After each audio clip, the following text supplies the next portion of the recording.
conference webinar entitled Performance-Based Budgeting, PBB, in the SLC states. I am Sujit Kanagaretna, Fiscal Policy Manager for the Southern Legislative Conference, the Southern Office of the Council of State Governments in Atlanta. I want to thank our distinguished panelists for setting aside time from their very busy schedules to be here with us and for providing us with the latest information on PBB trends. Before we delve into the webinar, I'd like to take care of a few housekeeping items. You are all in listen-only mode. If you wish to ask a question, please use the question box on the GoToWebinar toolbar. You may type in a question at any time during the webinar, and we will get to that at the end. We will be recording this webinar and posting it on the CSG Knowledge Center website, knowledgecenter.csg.org, and the SLC website, slcatlanta.org. In the aftermath of the Great Recession, an increasing number of states, including several in the SLC region, are focused on increased accountability and transparency in the disbursement of taxpayer dollars. In this regard, there is renewed focus in a number of states on enacting budgeting techniques that promote clearly specified outcomes more efficiently and effectively. Performance-based budgeting is one such technique that has emerged as a very viable tool with the focus on outcomes such as completing highway projects on schedule or improving student performance on statewide assessments, and away from routinely funding government operations on a pro forma basis. As the current vice chair of the SLC, Mississippi Speaker Gunn recently noted, the idea is to stop spending on programs that don't produce results, and in some cases, spend more on programs that do produce results. This webinar will provide an overview of the renewed focus in states across the country on PBB as a budgeting technique, alongside presentations from Mississippi and Oklahoma on specific measures initiated in these two states to enhance PBB in their settings. We are honored to have with us this afternoon an eminent panel of experts to address a number of issues related to PBB. Our first presenter is Gary Van Landingham, Director of the P.U. MacArthur Results First Initiative, who will provide us details on the essentials of PBB. Gary made the P.U.'s work to advance the use of cost-benefit analysis and evidence-based decision-making. He has a PhD and a master's degree in public administration from Florida State University and a bachelor's degree from the University of Florida. Our second presenter is Speaker Pro Tem Greg Snowden from Mississippi. First elected to the Mississippi Legislature in 1999, Speaker Pro Tem Snowden was re-elected in 2003, 2007, and 2011, and represents parts of Lauderdale and Clark counties, including the city of Meridian. A practicing attorney, Speaker Pro Tem Snowden earned a BA from the University of Alabama and a JD from Vanderbilt Law School. Our final presenter is Senator Ron Sharp from Oklahoma. Senator Sharp was elected to the Oklahoma State Senate in 2012 and is vice chair of the Senate Education Committee, along with serving on the Appropriations, Business and Commerce, and Tourism and Wildlife Committees. During his time in the Oklahoma Senate, Senator Sharp has been focused on increasing accountability and transparency of state dollars through strengthening the state's performance-informed budgeting practices. A lifelong teacher, Senator Sharp taught AP Government and American History in a 38-year teaching career. He earned his bachelor's degree from Southeastern State College, his master's from Central State University, and his doctorate in education with an emphasis in political science from Kensington University. Each presentation this afternoon will last about 15 minutes. Please feel free to submit your questions as they come up throughout the program, and we will try to answer as many as we have time for at the end. Gary, you have the floor. Thank you. What I would like to do is to spend about 10 minutes giving a general overview of performance budgeting and contrast that with the traditional budgeting process the states have used, and talk very briefly about the essential elements of performance budgeting and the strengths and challenges of a performance budgeting system compared to the traditional budgeting process. First slide, please. one of the important things to keep in mind is that policymakers have always wanted to make strategic choices when faced with the budget challenges that are every year. But one of the problems that states traditionally have had is that the way that governments have traditionally put the budget process together provides very limited information that can be used to inform those budget choices.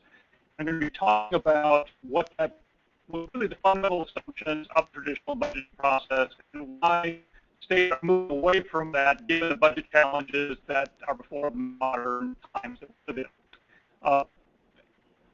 Essentially, coming out of the Great Recession, states across the country were expressing a lot of frustration that they had to make significant budget reductions. If you look across the 50 states, they cut about $500 billion out of their budgets because of the Great Recession.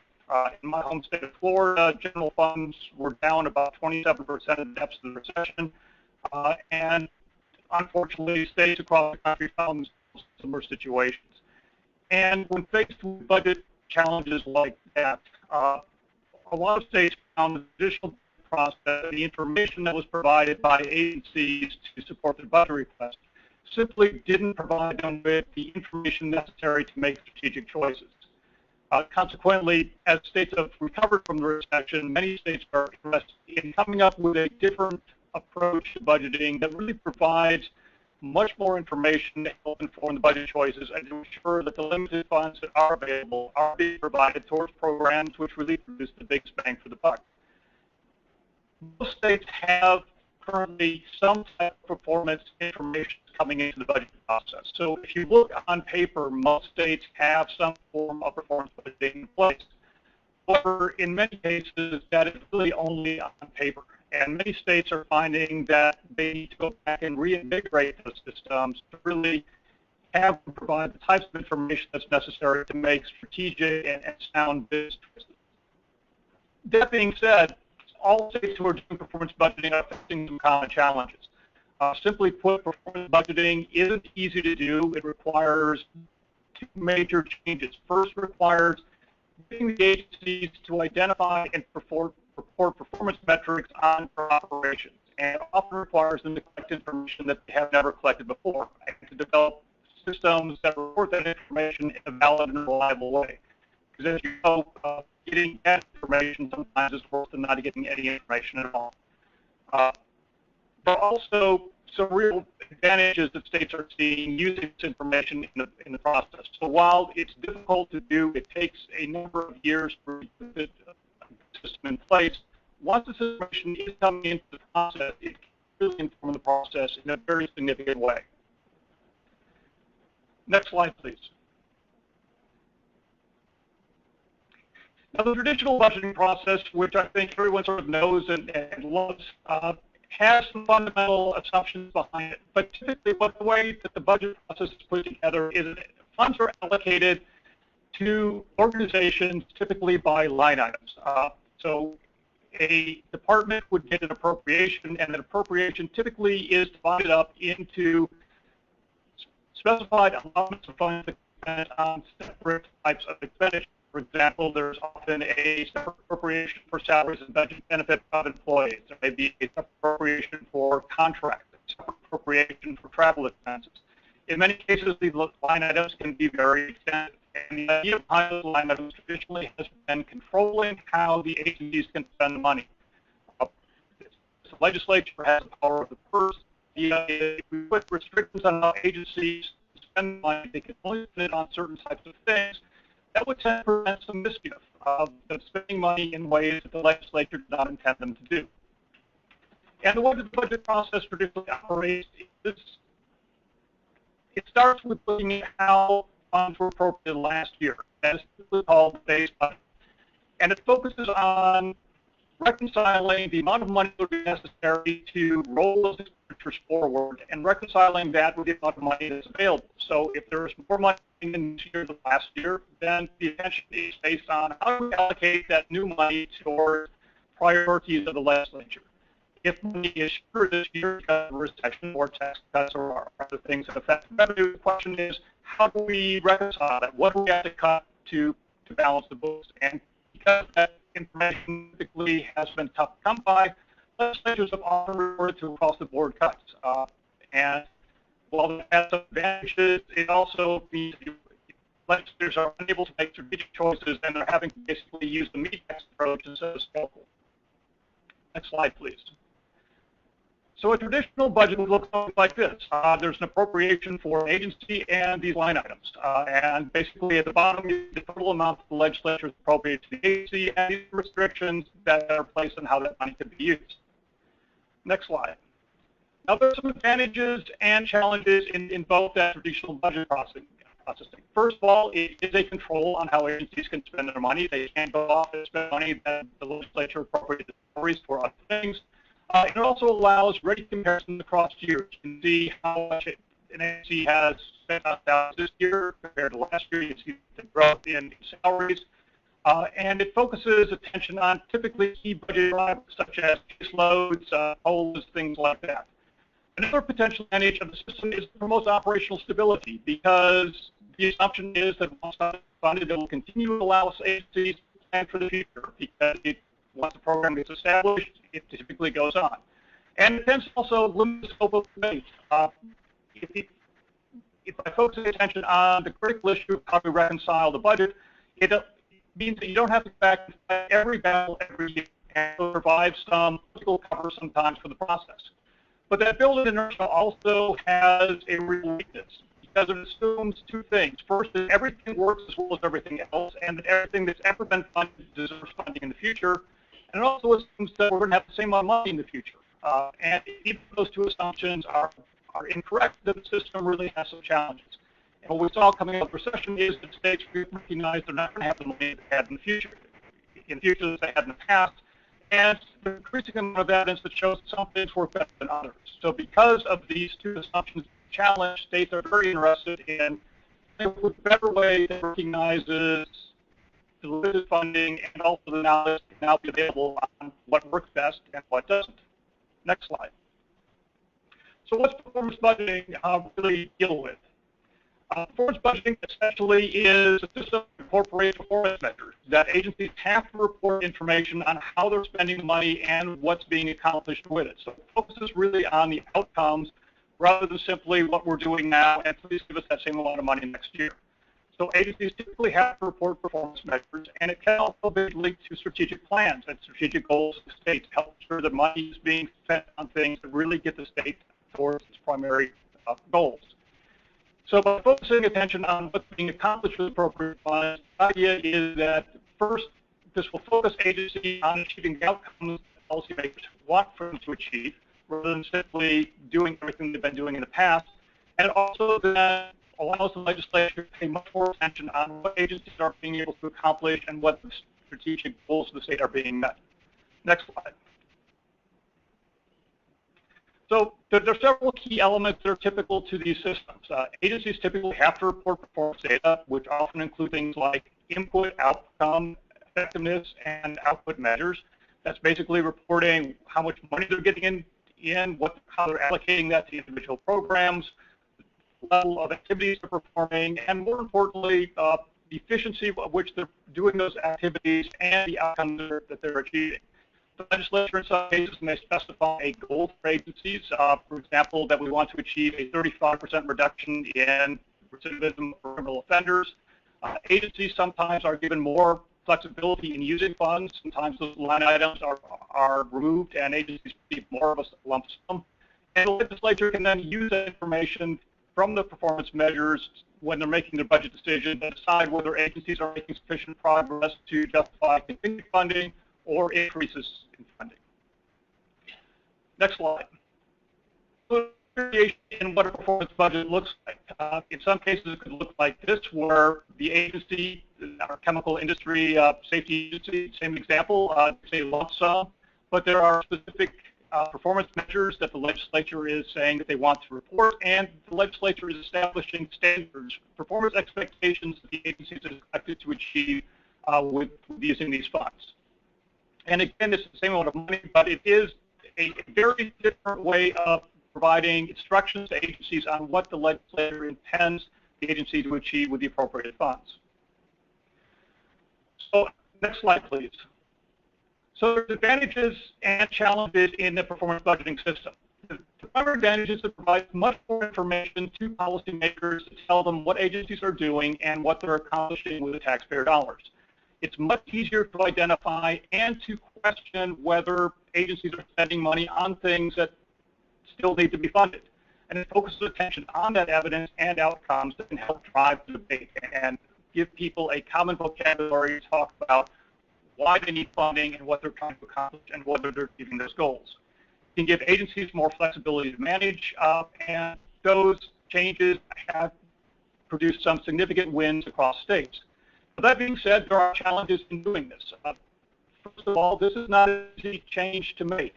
It's much easier to continue doing things the way we've always done them, and changing that requires a lot of leadership, top-down support, and direction for this. It's something that happens overnight, so this commitment would have to continue for several years.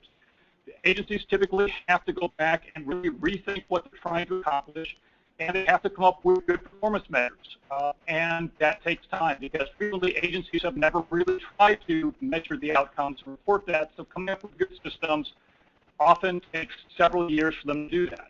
It's also very important to have a central entity that reviews those performance measures and vets them for two reasons. One is, if you think about this from an agency perspective, have incentive to recommend measures that they think are going to make them look good. So you want someone who can push the agencies and make sure that the reporting information that actually meets the bottom line needs of policymakers.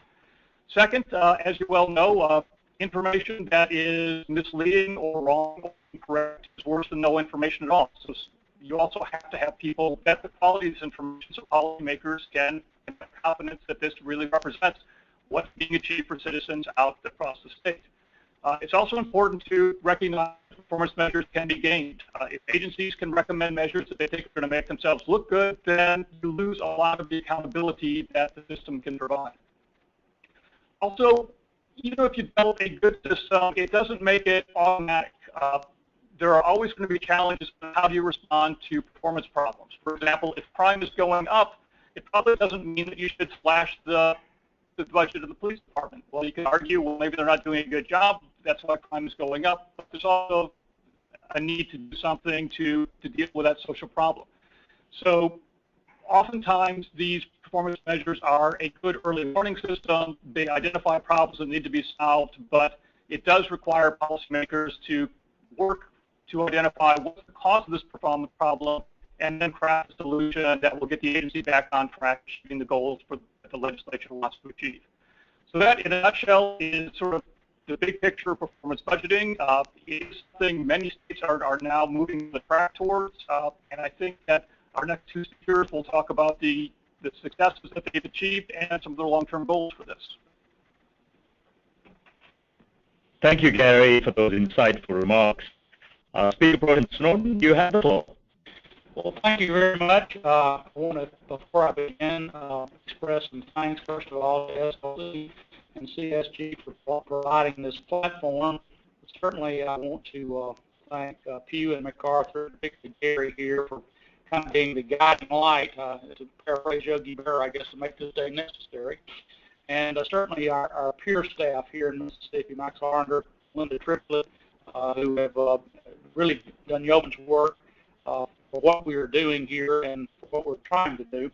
And I do want to give you a little bit of a background of where Mississippi was and where we've come from, where we are now, and what our goals for the future, where we're headed. If I could start with the first slide, you will see that performance-based budgeting is not a new concept or one that Mississippi is unfamiliar with. Indeed, we have had since 1994, 2 decades, on paper. As Gary mentioned, some states, most states have something on paper.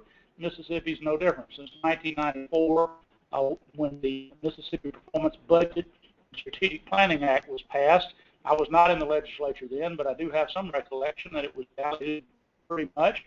This is something new, something we're going to do. We're going to know how we're spending our money, and that was the intent. But unfortunately, and this is my phrase, I guess not one else necessarily, but I think this had become through the years more of a window dressing than anything really real and substantive. The Act had good intentions. You see here, it did provide for program-based performance targets for each agency. They were done through appropriation bills. In other words, the legislature was directing the agencies how they were to reach certain performance targets.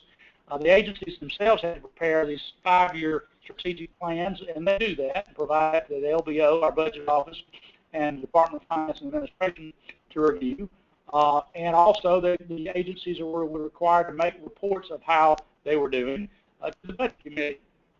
So it had some provisions in here that on their face are not bad things, but there are also some shortcomings you'll see from the next slide. Even though we had this act and it was on books, there are certainly some implementation issues with that. And I just said it's really okay. Now there's correct up there.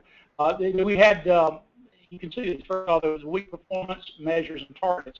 The focus, as you know, if you're around any sort of serious discussion of performance-based budgeting for long, you know that the whole idea is to focus on outcomes, results that you achieve, effectiveness of programs.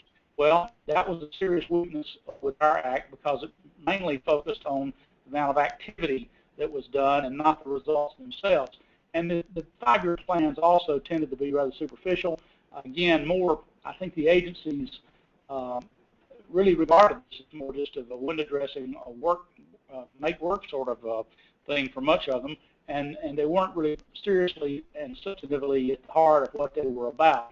And finally, there was this, we really didn't have the data to do any really serious analysis. So all these were weaknesses that we came to appreciate, again, particularly, as Gary has mentioned, in the aftermath of the recession. Our general fund was just like everyone else's. Cuts had to be made, and in a situation like that, you have to prioritize. And we found ourselves groping in the dark in many ways, trying to know what was the right thing to do, what did need to have for other issues. Next slide, please. It is now a new day. This is the slide we had further, but it is now a new day in Mississippi since 2013, when we began our performance-based, our recent and our current performance-based budgeting effort. I must say this was really kind of born of a conference that myself and Chairman of our Appropriations Chairman Herb Frierson and Max Arnder, we attended that Gary and Pew and MacArthur invited us to in Denver, and that really kind of was the impetus. We came home, Herb Frierson and myself, particularly excited about this, and convinced the House and Senate leadership that this is really what we needed to do. We needed to put our money where our mouth is, so to speak, because we had preached, performance analysis. We preached being accountable, and this was the way, an effective way we thought we could do it. So we have done this, and you'll see that we did respond. Really, the political pressure was, I think, as much as anything, self-made. We had campaigned for office in 2011 and secured a majority for the first time in the House, anyway. My party for the first time in over a century. And so we had talked about more efficient government, more effective government, not just spending money just for spending money's sake. So it was a tool that we could see in a substantive way that we could address and get a hold of a problem that had plagued us, as it does, I'm sure, many other states. The data sets. One thing I have learned early on about this is that nothing works without the data. It's all about the data, as a matter of fact. And the collection of collecting the data is something that really, in years past, perhaps, it was available. In fact, much data is available, but it wasn't in any sort of form really we could access. And so we have now underway a process to obtain that, and we have some, as you see here, an analytic framework for making these decisions that will empower the policymakers, the budget writers. Next slide, please. You'll see here that kind of a threefold components of our budgeting revitalization effort, what we began in 2013. The first of which, of course, is to develop a statewide strategic plan, which we have done. You need to have a 30,000-foot view, so to speak, to build upon and to drill down to the agencies. It has to have the vision, and the strategic plan is something that was developed and published, and it's something that, of course, guides everything about what we're doing here. The inventory of state agency programs, again, if you're talking about the data, as I mentioned, and program level data, because you have to have that in order to really do a proper analysis of what programs are working and what aren't. An interesting thing we found was we really had no idea, and I guess no one in the state government really had a real good idea of how many programs the state actually operates. Many of the agencies don't know the number of programs they operate. So one of the features of our revitalization is to identify the particular programs, to inventory those so that we know. And finally, of course, as I mentioned, the Pew MacArthur Results First initiative is something we've glommed onto, and gladly so, and it's really directing what we're doing. Next slide, please. You can see our statewide strategic plan. One more, please. There's an inverted pyramid here that shows you how this works. The top is a statewide sort of, the strategic plan of first developments there. The pyramid's inverted, and there's certain things the agencies do that are developed and then finally maintained. You go from top to bottom on here, and you can see there's specific items that flow down through, and the goal is down there at the point of the triangle to actually have a way to know what programs are working and which aren't. I won't read this or go through this. You can see that, but it is how our strategic plan was built and how it fits into the process. Next slide, please. There's some benefits, of course, we expect from the statewide strategic plan that you see here. Thank you. I'm going to take a sip of water. Excuse me one second. The agency efforts, of course, can be directed toward using the set of benchmarks and priorities so they can actually have some metrics that will actually allow the analysis to what works and what doesn't. These benchmarks also would allow us to view what's improving, what's not improving. All of these sorts of bits of information, of course, are necessary to make intelligent and informed decisions on how you want to direct your budget resources. We're not as flush as some states, I'm sure, but every state never has, and I guess it's the nature of government, never has as much money as you would like to spend. So you have to make sure, you should make sure that what you're spending is worthwhile. This will help us do that. And finally here, we hope it will lead us to be able to respond to the long-term negative trends. We see, again, so much, it's so much, I guess it's trite to say, but true. I think we all know that there's so much waste in government, not out of malice lots of times, but just because there are things that are being used that really have no purpose anymore, even if they once did. This is a system we believe and are counting on to help us recognize what works, what doesn't, and allow us to make informed decisions about what we should keep and what we shouldn't. Next slide, please. Here you'll have here a brief overview here of the Building a Better Mississippi, which is our strategic plan. Again, I'm not going to go through this in any detail. You can see here, but it does have a statewide goal and benchmarks. We have 328 total benchmarks, and there are 8 policy areas here that are identified. There, we have found already, and I'm sure everyone will that's in this process, some parts of the budget, some parts of the state agencies, some elements of the state government are more amenable, really, to this sort of performance-based analysis than others. Some are just natural, others are a little more challenging. But we've tried to develop and are going to try to develop a broad-based sort of framework for this budget analysis. Next slide, please. Here is the framework. Next slide here. House Bill 677, which does require this inventory of state program. Excuse me again. I appreciate that water, Linda. Thank you. It does require this inventory of state agencies programs, which is critical for us to have.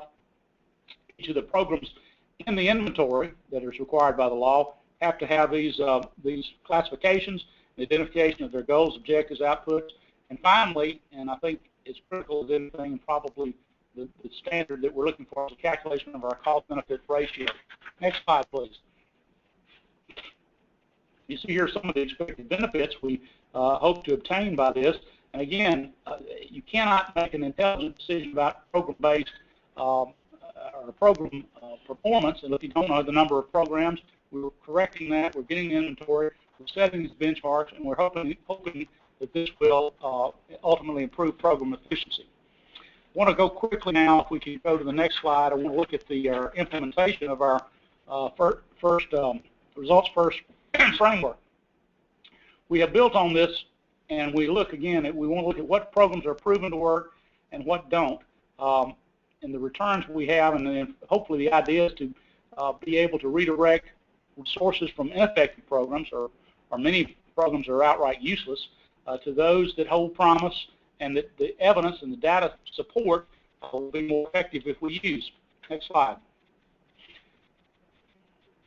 You'll see here in part of the implementation, particularly these 19 intervention models we use in the corrections department, you'll see there's 7 that are evidence-based that have a projected positive return, 2 that have a projected negative return, and 9 were operating really without any sort of evidence base that we could determine. Finding one program we were actually identified and were able to eliminate, and that'll be shown on a further slide. But next slide, please. I'm not going to go through this in any detail, but you will see the programs here listed on the left. They have a cost to the state, the benefit that's derived, and the benefits minus the cost, which is net present value. And then the far-hand right column, which is the most critical, is the benefit-cost ratio. So much of what we do in budgeting, we look at our bottom line in the budget and not so much the overall cost-benefit of that program. Sometimes we tend to do cheaper things because we figure it's more efficient, when in fact the benefit we're deriving from is not nearly as much as if we would spend a little more. You see here a variety, it's all across the board here, and this helps us identify, for instance, drug courts at the bottom. We know from the data nationwide drug courts can succeed, that they reduce recidivism. This cost-benefit ratio is fairly low here, and it's because, frankly, they're not following the best practices we need them to do. So that's helped us already to identify an area that needs correcting. Next slide, please. I'm not going to go through this because my time is short, but this shows you, this is a breakdown of the particular programs that were being offered, the non-evidence-based program. And the one at the bottom here, the Regimented Inmate Discipline Program, RID, is one we've actually eliminated. Next slide.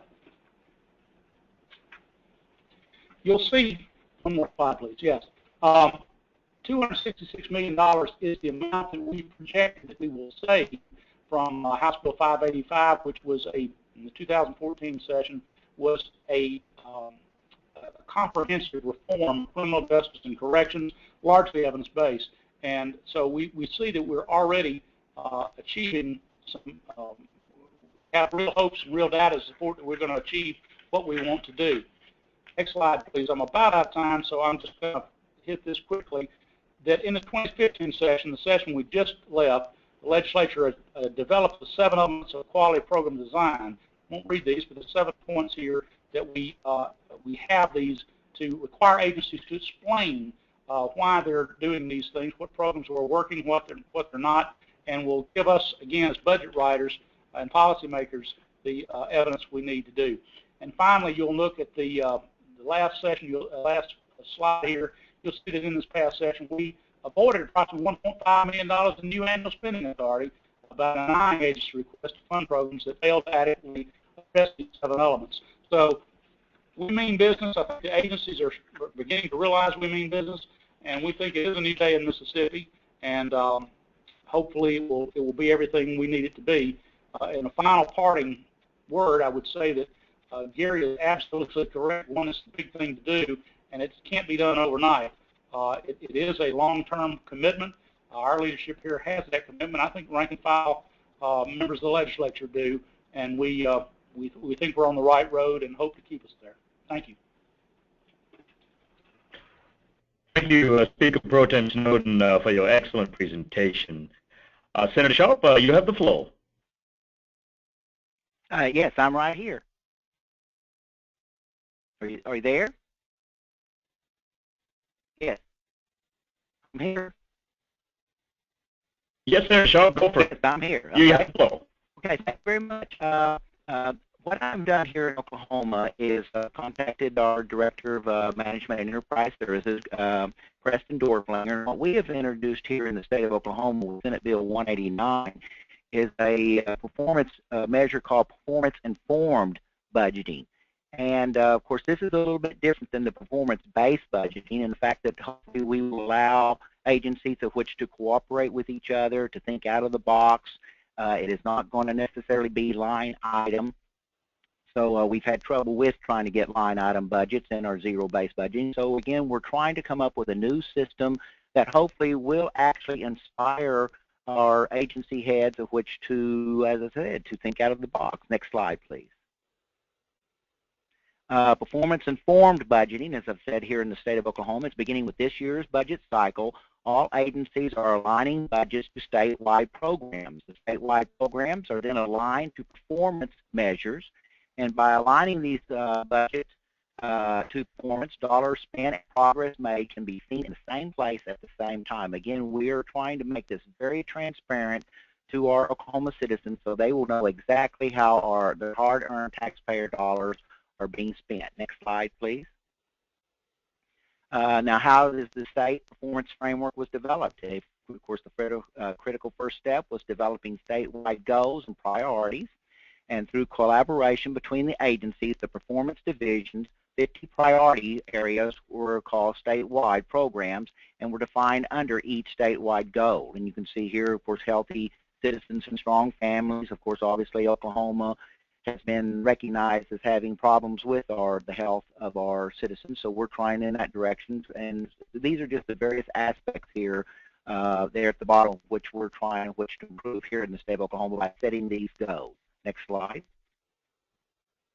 And of course, these priorities of statewide programs, you can see how it works. You can see the cooperation that we're trying to get with all of these different agencies under performance-informed budget. You see here to the right, of course, with the traffic and safety, you can see all the different objectives, position budgeting, context, line item budgeting. There will be some aspect to it, but again, it's not necessarily going to be as rigid as in the past years. Obviously, we're going to have some here in the state of Oklahoma because our taxpayer dollars and our citizens will want that. But again, it's not necessarily the ultimate goal of this budgeting system if you examine the performance-informed budgeting as compared to performance-based budgeting.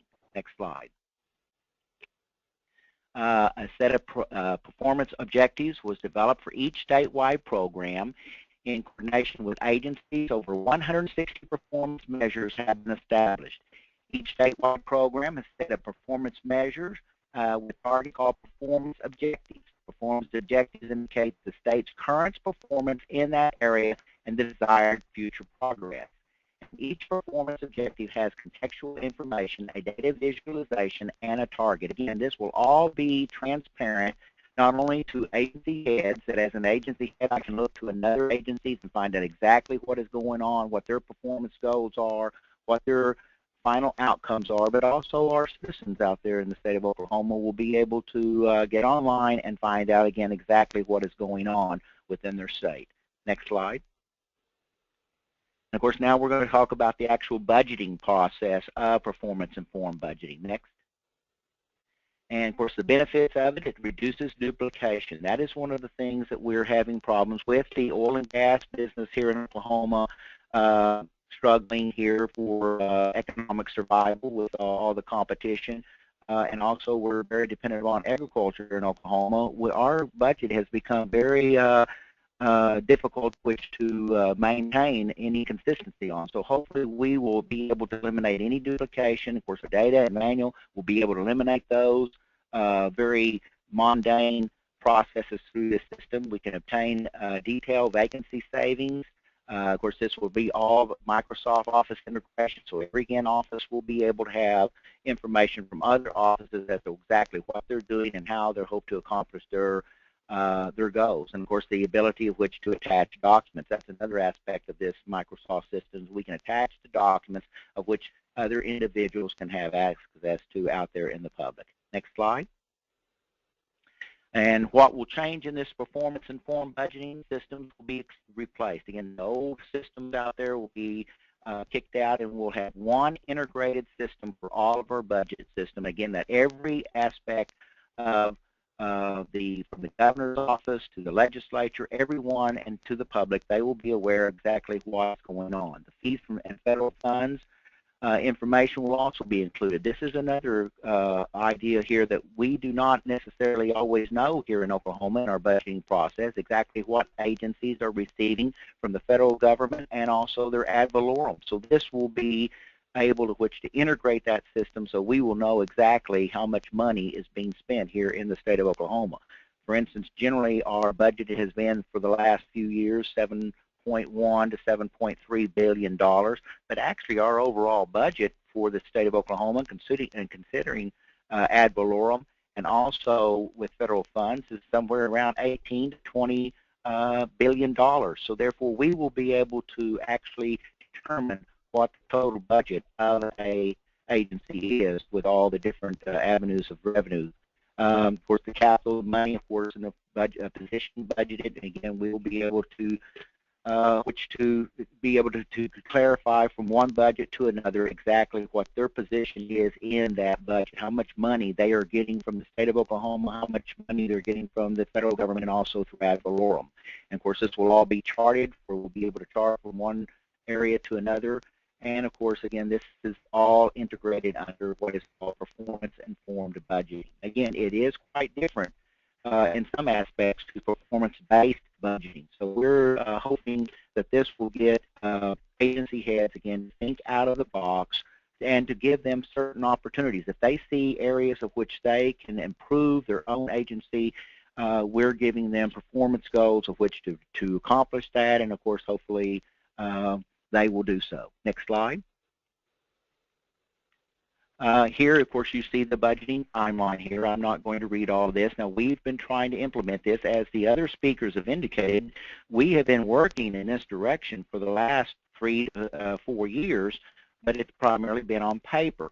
And so this year, we have statutorily changed through Senate Bill 189 from zero-based budgeting to performance-informed budgeting.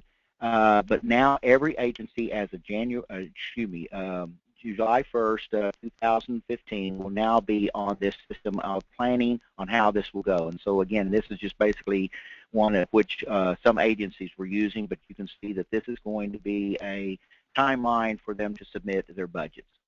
Next slide. And of course, now here's the performance aspect of it. It's statewide performance, it's transparent and accountable. Again, every single citizen in the state of Oklahoma and of course throughout the United States can get online and they can see exactly what the budget is of the state of Oklahoma and as to whether they're being accountable. For instance, one of the things which I'm concerned about as an educator is how many degrees or higher ed is able to confer within a 4-year period. I think that a lot of our degree programs are going into the 5th and 6th year. We have to be able to prevent that, and so therefore this will encourage. Well, I want to know exactly how many nursing degrees, how many lawyers, etc., are graduating within the time frame, suitable time frame of a university. The same is true for our highways. Exactly how much does it cost per mile to pave a road, and how many miles within a year which they can, the transportation department here in Oklahoma, which is able to do. Again, it's strategically utilizing our resources by aligning the state programs and goals. Every aspect of our dollars has to be held accountable for under this system, and I believe that when this is fully implemented, I think that the citizens of Oklahoma are going to be very encouraged by this. Next slide. And of course, here you see an example of the statewide goals and topics here. Again, I'm not going to read all of this because you can see this on your screens. But again, you're setting a goal and then how the various aspects of that goal of what you're wanting to accomplish. Whether it, again, we are very concerned about the health of our citizens. We have a large Indian population. Diabetes, obesity is a problem here. We've got to figure out ways of which to improve our health and safety of our citizens here in the state of Oklahoma. Obviously, we are working in the direction of STEM education, science, technology, education, and math. We are wanting to implement that into our schools, so we're going to make our schools accountable with performance goals as to how they're going to implement STEM technology and STEM learning within that. So, I mean, these are just examples here of which we have before you on the screen here, how we're going to try to set our goals and how we hope to accomplish those goals. In the next slide, next please, you can see here that this is actually going into some more detail as to a specific goal and how we're wanting to accomplish that here in the state of Oklahoma. Obviously, when we're looking at wellness here, we're wanting, of course, obesity is a problem within our state because here in Oklahoma we love our fried food. And of course we also have a tobacco problem, so and substance abuse. We've implemented the PMP program so that our prescriptions can be monitored as to receiving basically addictive drugs. So we're doing what we can here in the state of Oklahoma, but we want to see how successful this program really is once we implement this PMP program. So again, this is a detailed information here of which how we're hoping to accomplish our goals in this specific area. Next slide. And of course, here is the statewide goals program. Is focused on areas of priority within the state. Again, this is where in the performance informed budgeting there is tremendous cooperation, and that's our purpose in this performance informed budget, is to encourage other agencies of which to see, hey, who is doing the best job at providing this service. And if the money can be saved, we're trying to encourage them of which to hopefully let the best agency of which to perform that function. So these are just some examples here in health, education, and safety and security, of which hopefully there could be some cooperation among the agencies. And again, hopefully this will help save Oklahoma taxpayer dollars. Next slide. And of course, here's the statewide program name and definition. Of course, the as we mentioned just a few minutes ago, the prescription drug and substance abuse is a problem within our state as it is with other states. And of course, it basically is letting you see how we hope to accomplish the statewide program description, and of course the performance objective on how we're hoping of which to resolve this problem within the state of Oklahoma. Next slide. And of course, performance-informed budgeting, again, this is collaborative planning. Again, we have various agency heads that are planning these programs. This is really one of the true aspects and positive aspects of performance-informed budgeting is the cooperation that we're going to get among the agency heads.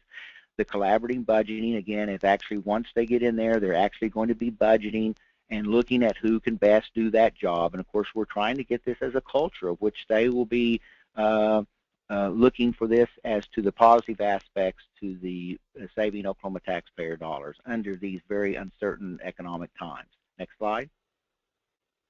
And of course, the impact of it for fiscal year 2016, budget requests will be submitted in total by statewide program where applicable. And fiscal year 2016, expenditures will be capturing using the statewide program and chart fields including payroll. So it will know exactly what every single individual within that agency is receiving in their salary per year. So I mean every aspect of that agency is going to be transparent to our Oklahoma taxpayers and to our legislator and governor when they're preparing next year's budget. Next slide. And of course, here's the questions, the box for any of you have to have. I appreciate it and in honor of which to speak to you today. Thank you, sir. Thank you, Senator, for that astute presentation. We did receive several questions during the webinar. The first one goes to Gary. Gary, PBB has been around for a number of decades, gained traction in the 90s, fell out of favor in the last decade or so, but has made a comeback in recent years. What do you think is behind the waxing and waning of the concept? I think fundamentally, when policymakers feel the need to make very strategic choices, then performance budgeting gains traction. I think that in times like the late 90s, where many states were pulling in 7 or 8% more money every year, then it was easy to make everybody happy. and there was less of an emphasis on we don't have as much money as we need to meet the state's needs, so we need to make a much more strategic decision process in doing that. So I think that fiscal stress has really been one of the drivers of this overall movement. If there's any good news out of the fact that right now I think states are feeling fiscal pressure as far as the eye can see, it's that it's going to be a lot easier to build a system that can get long-term support, because this fiscal pressure is going to be on states for the foreseeable future, and that is going to really raise the profile of efforts that really help policymakers make those tough choices that they have to make. So I think that it's a reflection of the tough times that states are under, and I think this is a very viable path forward to help states survive and thrive during this environment. Thank you, Gary. We have a question for Speaker Snowden. All right. An effective PBB approach relies heavily on how rigorously state leaders and policymakers promote PBB and how successful state agencies are in implementing the PBB's directives in key areas. How do you ensure that there is sufficient long-term follow-through and accountability by state agencies in terms of meeting established performance-based budgeting goals and standards? Well, that's an excellent question, and you know, I'm mindful of the fact that it's an election year in Mississippi. Hopefully, at least the leadership represented on this end of the building will return, and legislative leadership continuity is important. It's important, I think, for it to be a bipartisan effort, which ours has been, because you cannot, I mean, the electoral process being what it is, you can't have the risk, really, of a change. Now, your question really was directed to a long-term, how the agencies are going to be hardwired in for long-term. The House Bill 677 that I had mentioned earlier does provide for the inventory of programs and activities that the agencies are required to maintain, to develop and maintain, and also the evidence-based program is defined in the law. So we actually have a statutory provision that requires them to do this. However, I think it would be somewhat naive to think that just because it's on paper means it happens. We saw that with our 1994 Act. So it does require continued commitment of the leadership and of the rank and file, really, to understand the concept that regardless of what your particular political philosophy is, everyone, I think, can agree you want to spend on things that work and don't spend on things that don't. And that's something that I think has broad appeal when that is explained in a way that your average legislator can get your arms around that. It just makes perfect sense. And so, again, you have to have the legislative leadership driving it, but also you have to have buy-in, I think, across party lines and across everything else. Excellent. Thank you so much, Mr. Speaker. There's a follow-up question for you regarding what did Mississippi spend in order to purchase software and technology necessary to implement the PB program? Would you happen to know that information, or is there something that we need to follow up with later on? We can certainly follow up with that. We were in the, which I guess is kind of fortuitous, we are in the process of developing or really replacing our computer, really our overall computer accounting, everything in the state. So it was really somewhat convenient to be able, in building what we were going to have to do anyway, to build in the matrices that would allow for the data collection and that sort of thing. So we were able to piggyback to some degree on something we were doing anyhow. But I can get you the specifics on that. I just don't have that at my fingertips. But I'll be happy to find that out. Thank you, Mr. Speaker. Senator Sharp, we have a question for you, if I may. PIB, in the instance of Oklahoma, has been described, I guess, in its simplest form, a system of rewards and penalties based on performance. How do you ensure that this system is uniformly and evenly implemented across the spectrum of state government? For instance, is it possible to enact the system to its fullest without hurting the ultimate and quite often the most vulnerable members of society? Well, we're hoping here in Oklahoma that we're able to which to do that. We have a Office of Management and Enterprise Services here that works under the governor, who basically is in control of that area, and so therefore we're hoping that when this is fully implemented, and it's going to take us a while because again our legislature does not meet until next February, and this will only be really fully in place for about 7 months. So it's going to take us a couple of years of which to really get all the kinks out and to actually find out exactly how it's working. But again, it is very clear that we have a committed agency heads here in Oklahoma who understand that this must be done based on the current economic environment of the state of Oklahoma. So, and again, I'm hoping that we can do this without much problems. Thank you, Senator. Just like for Speaker Snowden, there's a question related to the technology and the software. Would you happen to know, or I can follow up with your staff about that in terms of what Oklahoma might have spent on the software and technology to introduce IB in the state?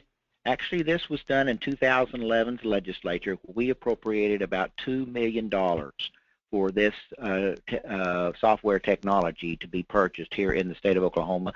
That is why, of course, it's taken a while of which to get it in all the agencies to get them to understand exactly what is going on here. And again, that's why we basically, some of the agencies were already working in this direction of performance-informed budgeting. We pretty well made that decision in 2011. But it was this year of which we decided as the state legislature of which to implement this across the board. I believe that we are the first state in the United States to totally go to performance-informed budgeting. Okay, well, thank you so much. We are running out of time. We have to wrap up this webinar, but please forward any additional questions you have to me, and I will work on getting you a response from the presenters. Thank you again to our presenters for their contributions, and to my CSG colleague, Carrie Abner, for her help with all the technical aspects. Thank you to all of you for spending an hour of your afternoon with us, and I hope you found this webinar useful and informative. If there's anything more that CSG or SLC can do for you in your work, please don't hesitate to contact us. Have a great afternoon.